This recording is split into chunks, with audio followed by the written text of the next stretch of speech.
लड़ाई तो हमने शुरू ही नहीं की, लड़ाई किससे करेंगे? अगर हम लड़ाई पे आ जाए तो सरकार को 2 दिन का समय ज्यादा हो जाएगा। पूरा का पूरा फायदा, जो बोलते हैं ना, पूरा का पूरा फायदा अफसरों ने लिया इसका। मैं प्रयागराज से पूर्व सूबेदार बीके पांडे, कारगिल युद्ध विजेता।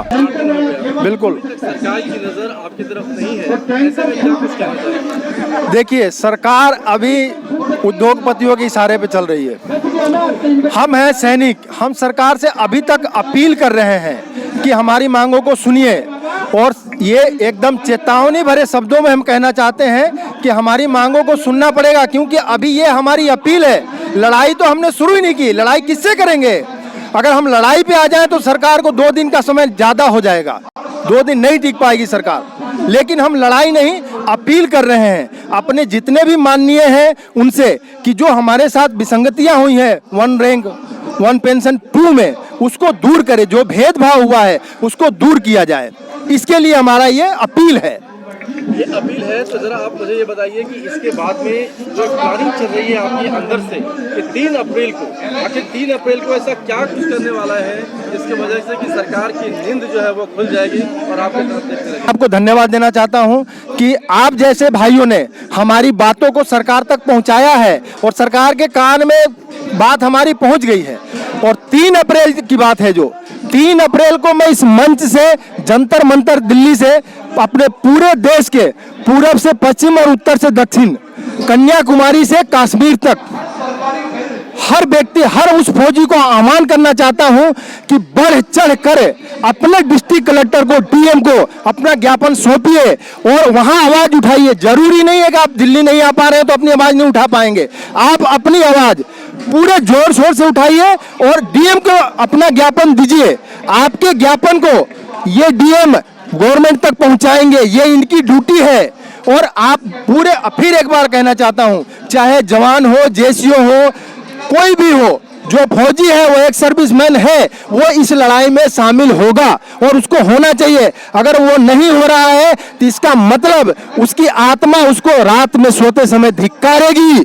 और मैं पूरे जोर के साथ कहना चाहता हूं कि ये सभी के सभी फौजी अपने अपने इलाके में अपने अपने डीएम को, अपने डिस्ट्रिक्ट मजिस्ट्रेट को अपना ज्ञापन दें और उस दिन पूरी बल और संख्या अपनी दिखाएं कि हाँ, हमारी संख्या है और हम बहुत सारा प्रभावित कर सकते हैं गवर्नमेंट को। सर देखिए, मुझे बताइए कि जिस तरीके से आप लोगों को यहाँ पर 1 महीना 8 दिन का वक्त हो गया है और सरहदों पर भी आप लोगों ने सिपाही वो सुरक्षित किए लोगों को, तो ऐसे में आपको नहीं लगता कि ये कहीं ना कहीं गरिमा को ठेस पहुंच रहा है? बिल्कुल बिल्कुल बिल्कुल, आपकी बात से हम सहमत हैं। देखिए, ये हमारे लिए भी बड़े शर्म की बात है कि हमको रोड पे आना पड़ा, पर हमारी कुछ मजबूरियां हैं, इसलिए हम रोड पे आ जाए हैं। कोई भी सैनिक मैं बोलता हूं कि विरुद्ध में, राष्ट्र के हित में काम करेगा, राष्ट्र के विरुद्ध में काम नहीं करेगा। मुझे भी शर्म आ रहा है, हमारे और भाइयों को भी आ रहा है, पर गवर्नमेंट को शर्म आना चाहिए कि इस गवर्नमेंट में, जिस गवर्नमेंट ने राष्ट्रभक्ति के नाम पे तथा अपना जो सत्ता हासिल की हुई है, उस गवर्नमेंट, हमारे मोदी जी जो है माननीय है, हमारे प्रधानमंत्री हैं, हम उनसे एक बार फिर आग्रह करेंगे कि हमारी जायज मांगे हैं, इनको सुना जाए। अगर आप नहीं सुनते हैं तो ये इस देश की सत्ता के लिए हानिकारक होगा। हमारे पास भी संख्या बल है, हमारे पास भी मत है, हमारे पास बहुमत है, फिर हम अपने बहुमत का उपयोग करेंगे, उचित उपयोग करेंगे। ये बहुमत का ही उपयोग था कि जो 2019 में आपको दोबारा सत्ता दिलाया। सरकार की भी क्या मजबूरी हो सकती है जो कि आप लोगों के बातों को अनसुना कर रही है, ये बताइए। देखिए, सरकार की कुछ मजबूरी नहीं है, सरकार में कुछ बिचौलिए घुस गए हैं, जो हमारे अधिकारीगण हैं। मैं बड़े सम्मान के साथ उनको कहना चाहता हूं कि उन्होंने जो किया फौजियों के साथ वो गलत किया, उनको नहीं करना चाहिए। ये उनकी देन है कि आज इतने फौजी जंतर मंतर पे या अलग अलग स्टेट में, अलग अलग डिस्ट्रिक्ट में धरना प्रदर्शन कर रहे हैं। ये नहीं होना चाहिए। ये पूरा का पूरा श्रेय जो लिया है हमारे सैन्य अधिकारियों ने लिया है। हालांकि मैं पूरे 100% सैन्य अधिकारियों को गलत नहीं कह सकता, क्योंकि उसमें से कुछ अच्छे अधिकारी भी हैं। जैसे हमारी कर्नल खान से एक बात हुई थी, अभी परसों की बात है, तो उन्होंने बोला नहीं, भेदभाव तो बिल्कुल नहीं होना चाहिए। बोला मैं एग्री हूं, पर मैं उस मंच पे जाके नहीं बोल सकता, क्योंकि उस मंच पे जवानों को जोश आ जाता है, तो फिर वो हमारी कुछ गलत भाषाएं निकल जाती है जोश जोश में। एक बहुत ही महत्वपूर्ण सवाल है कि जिस तरह OROP one rank one pension का जो हिमायती रहे हमारे GD बख्शी साहब और जनरल सदवी साहब, इन लोगों ने आप लोगों का चेहरा दिखा के, संख्या बल दिखा के बिल्कुल बिल्कुल बिल्कुल सरकार से वन रैंक वन पेंशन अपने खाते में गिरवा लिया, यदि हम कहें। बिल्कुल बिल्कुल बिल्कुल बिल्कुल बिल्कुल, ये 100% सही बात है। जवानों के साथ में जो इतना बड़ा मतभेद हुआ है, इसके लिए आपका संगठन क्यों नहीं बना पहले, और अब क्या कुछ कर रहे हैं? देखिए, एक बात मैं आपको बताना चाहूँगा कि कोई भी पहले फौजी जो होता है वो यही समझता है कि अफसर जो हैं, हमारे जो अधिकारी हैं, सेना अधिकारी, बड़े बड़े अधिकारी जो जनरल हैं, ये सतवीर साहब जनरल साहब हैं, अगर हम उनको नेता बनाए थे कि हमारी बातों को सरकार तक सही ढंग से पहुंचाएंगे, बातों को तो पहुंचाया उन्होंने, पर वो सही ढंग से नहीं पहुंचाया। पूरा का पूरा फायदा, जो बोलते हैं ना, पूरा का पूरा फायदा अफसरों ने लिया इसका, और इसमें पूरा का पूरा दोष देता हूं मैं, दोष के शब्द का जोर दे रहा हूं दोष पे, क्योंकि ये दोष किया गया है। इन लोगों ने दोष बनाया अपने आप को, दोषी हम नहीं बनाए उनको, उन्होंने खुद को दोषी बनाया, साबित किया है कि मैं दोषी हूं। क्यों दोषी हूं? क्योंकि मैंने उसका पूरा का पूरा अपने खाते में लिया है, अपने अफसरों के लिए लिया है। क्यों? संख्या बल हमारा था 97%, हमें 3% आप हो, ये इंसाफ नहीं है। और ये वन रैंक वन पेंशन बना भी तो सिर्फ जवानों के लिए ना। यस, बिल्कुल बिल्कुल बिल्कुल सही बात है। देखिए, वही बोल रहे हैं ना कि हमारी गलतियां ये हो गई कि हमने पहले उनको नेता बना दिया। हमारा कोई यूनियन नहीं था, कोई एसोसिएशन नहीं था, तो हम सोचते थे कि हमारी बातों को ये लोग ढंग से पहुंचाएंगे गवर्नमेंट तक। इन्होंने गवर्नमेंट क्या पहुंचाया? गवर्नमेंट को क्या पहुंचाया कि हमारे पास है ये इनका संख्या बल नहीं है, ये मेरा संख्या बल है, अफसरशाही है। अफसर लोगों ने यही चीज गलती की है। पर अब आज का जो जेसीओ जवान है वो जग गया है, उसका नेता वो खुद है, अपने में से चुन रहा है। आज इस मंच पे आज 1 महीने से ज्यादा हो गया, कोई भी अधिकारी नहीं आया। क्यों? उसका कारण है, उनको पता है कि हमने गलती की है, इसलिए वो यहाँ पे नहीं आ रहे हैं। अभी हमारी एक संस्था है, मैं आपको बता रहा हूँ, अफसरों की संस्था है वो। आप बोलोगे कि बोला ऐसा नहीं, बोला मैं बोलना चाहता हूँ और आपके मंच से, आपके माध्यम से बोलना चाहता हूँ।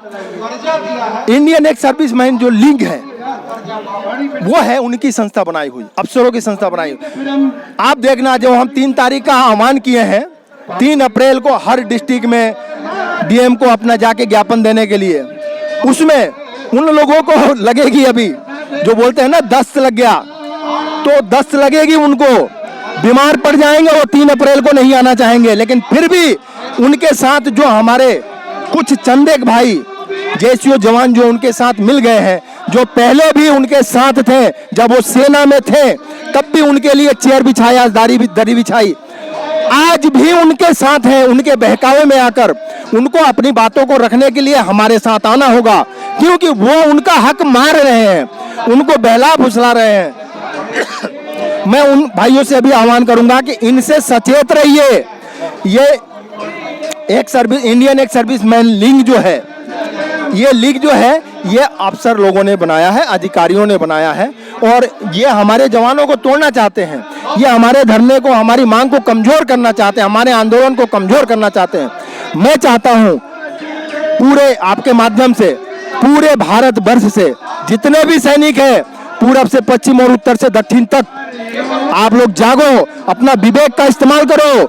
ये इंडियन एक्स सर्विसमैन लीग आपके काम का नहीं है, इनसे दूरी बनाइए और आप अपने संगठन को मजबूत कीजिए, जिसमें आपके जेसीओ और जवान भाई हैं।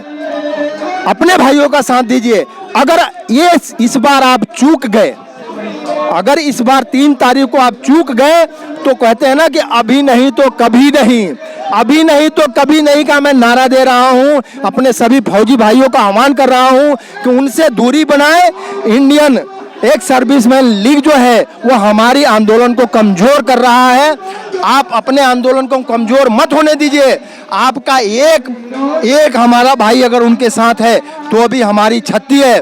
और मैं चाहूंगा जितने भी हमारे जेसीओ जवान भाई हैं उनके साथ पूरे के पूरे हमारे साथ आइए। और हम क्यों आइए, इसका कारण है क्योंकि इन लोगों ने पहले हमारे साथ धोखा किया।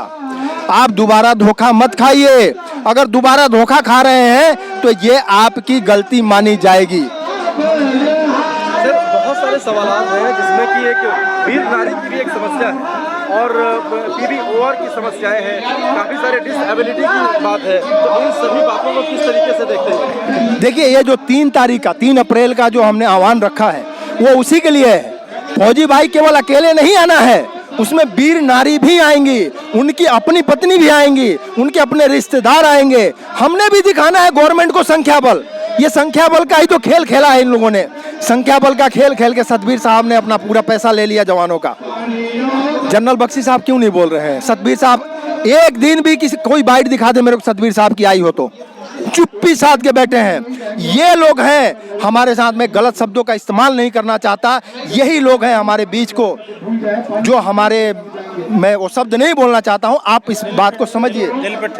क्योंकि सैनिक एक जो मेन रोल होता है वो होता है अनुशासन, और अनुशासन हमें ये जरूर सिखाता है कि अपने से बड़ों के प्रति गलत शब्दों का इस्तेमाल मत करो। अनुशासन की बात आप कर रहे हैं और अनुशासन में रहना भी चाहिए, क्योंकि जवानों का जो सबसे बड़ा हथियार है या उसकी ये ताकत है वो उनका अनुशासन है। यदि वो अनुशासन में नहीं रहेंगे तो कोई भी ऑपरेशन नहीं कर पाएंगे।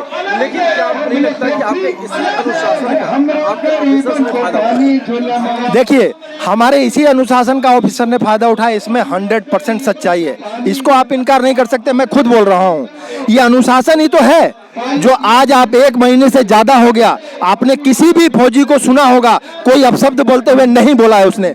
क्यों नहीं बोला है? क्योंकि वो चीज वो नहीं सीखा है, उसने राष्ट्र हित में काम करना सीखा है और राष्ट्र हित में ही काम करेगा। वो किसी को अपशब्द बोल के खुश नहीं है, वो हमारे अनुशासन में नहीं आता। हमारे अनुशासन में आता है आपको सम्मान दूंगा, और एक सर्विसमैन की सबसे बड़ी पहचान है, लोग कहावत है, हम नारा देते हैं, पूर्व सैनिक की क्या पहचान? सेवा, साहस और सम्मान, यही हमारी पहचान है। इसीलिए हम जाने जाते हैं और आगे भी जाने जाते रहेंगे। सर, जो आपके एक्स सर्विसमैन और जो यहाँ पर नहीं आ पा रहे हैं उनके लिए क्या संदेश देंगे? उनके भी बहुत सारे फोन कॉल हमारे पास आ रहे हैं। जी जी जी सर, हम नहीं जा पा रहे हैं, बहुत दुख है जी जी जी जी जी। देखिए, उनका प्यार और आशीर्वाद हम सभी सैनिकों के साथ है।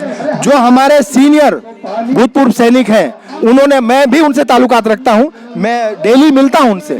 ऐसे ऐसे लोग सैनिक हैं जो चल नहीं पाते, लेकिन वो बोलते हैं आप लोग लड़ाई लड़ो, हम मोबाइल से लड़ेंगे। वो मोबाइल से, व्हाट्सएप से लड़ाई लड़ रहे हैं, अपने बच्चों को समझा रहे हैं। अगर एक दादाजी अपने बच्चों को बताता है कि ये काम गलत हुआ है, वो बच्चा उसको और डिटेल में बताता है, क्योंकि आज की जनरेशन पढ़ी लिखी है, आज की जनरेशन पढ़ लिखी, और वो हमसे ज्यादा, हम अगर थोड़ा देते हैं तो वो समझ जाती है कि यहाँ कहाँ कहाँ पे गलती हुई है।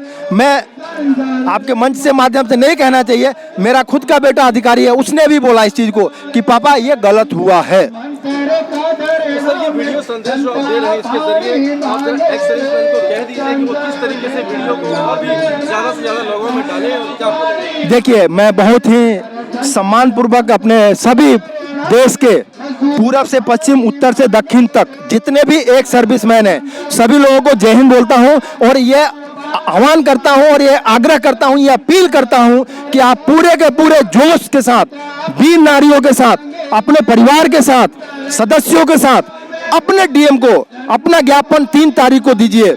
अगर अभी नहीं तो कभी नहीं, एक बार जगिए, ये आपकी लड़ाई है, आपको खुद लड़ना होगा। आपके लिए ये नहीं लड़ेंगे, और कौन कौन लड़ेगा? ये कोई नेता की लड़ाई नहीं है, ये कोई राजनीति पार्टी की लड़ाई नहीं है, ये एक सर्विसमैन की लड़ाई है। और इस लड़ाई के लिए मैं फिर आपके माध्यम से एक बार अपने पूरे देश के फौजी भाइयों को आह्वान करता हूं, अपील करता हूं, आग्रह करता हूं कि 3 तारीख को, 3 अप्रैल को अपने स्तर पर अपने जिला कलेक्टर को अपना ज्ञापन सौंपे और पूरी संख्या बल के साथ सौंपे, ताकि सरकार को हमारी आवाज सुनाई दे।